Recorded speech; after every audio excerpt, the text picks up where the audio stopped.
6h46 sur Europe 1, l'heure d'ouvrir le kiosque de Thomas Soto.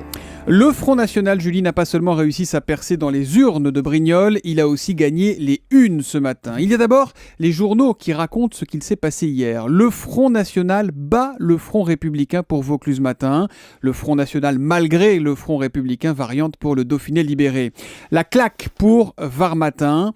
Le FN passe, la gauche trépasse pour Libération. Autre façon d'aborder la question, se projeter vers les municipales. Ça donne alors Brignoles l'avertissement, ça c'est en une du Figaro. Le FN prend date pour les municipales pour le journal de Saône-et-Loire, même titre choisi par Sud-Ouest, ou encore le Télégramme. Oui, les municipales, il en est question effectivement dans le Télégramme. Oui, c'est maires qui jettent l'éponge, titre le quotidien breton. Mais rien à voir cette fois, Julie, avec le Front National.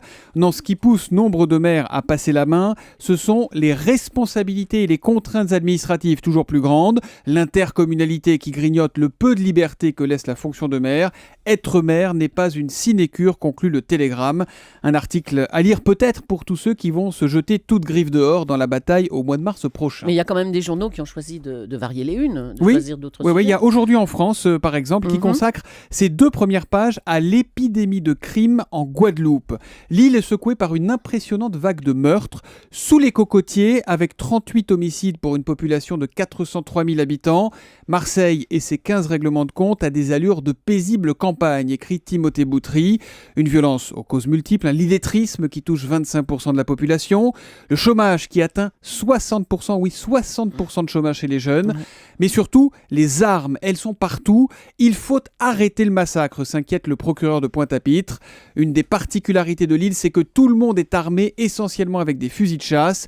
Les gens ne savent pas se battre à main nue, déplore Guy Etienne. Il estime que policiers et gendarmes manquent de moyens. Voilà un message qu'entendra peut-être Manuel Valls, puisque le ministre de l'Intérieur se rendra jeudi en Guadeloupe. Mais tout cela n'est pas très gai, Thomas. Ouais, mais rassurez-vous, Julie, on va se détendre grâce à Mark Zuckerberg. Personnellement, je like, comme on dit sur Facebook. J'aime beaucoup la façon qu'il a trouvée pour protéger son intimité. C'est le fondateur de Facebook. Absolument. Et c'est cocasse de la part d'un garçon qui est régulièrement accusé de ne pas protéger correctement nos vies privées sur son site.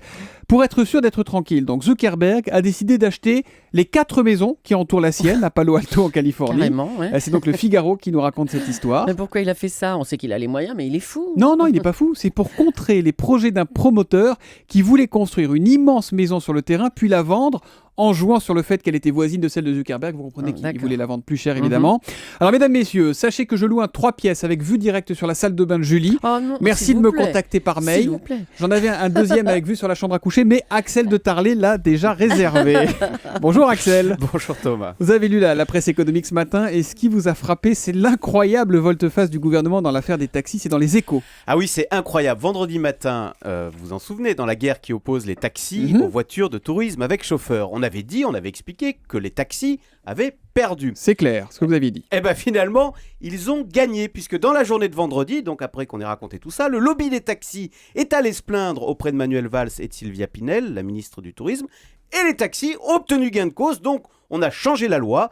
Donc finalement, la nouvelle loi, maintenant si vous commandez une voiture avec chauffeur depuis un smartphone, vous devrez systématiquement attendre 15 minutes, même si vous êtes abonné. Donc évidemment, ça réduit considérablement l'intérêt de ce service, s'il faut attendre un quart d'heure avant que la voiture n'arrive. Donc les taxis ont gagné, les voitures de chauffeur, enfin avec chauffeur, ont perdu. Ouais, ce qu'on disait vendredi, c'était que ces 15 minutes d'attente, c'était que pour le premier appel, voilà, avant d'être si vous étiez abonné, c'était plus le cas. Donc maintenant, ça sera pour tout le temps. Ce qui est incroyable, Axel, c'est le retournement total de situation en 24 heures. Oui, et on pourrait presque dire finalement que c'est une caractéristique de ce gouvernement. Depuis l'affaire des pigeons, il recule. On l'a vu récemment avec l'excédent brut d'exploitation, on le voit maintenant avec l'affaire des taxis. Alors, certains vont dire que c'est bien, c'est du pragmatisme, c'est bien de ne pas être trop obtus.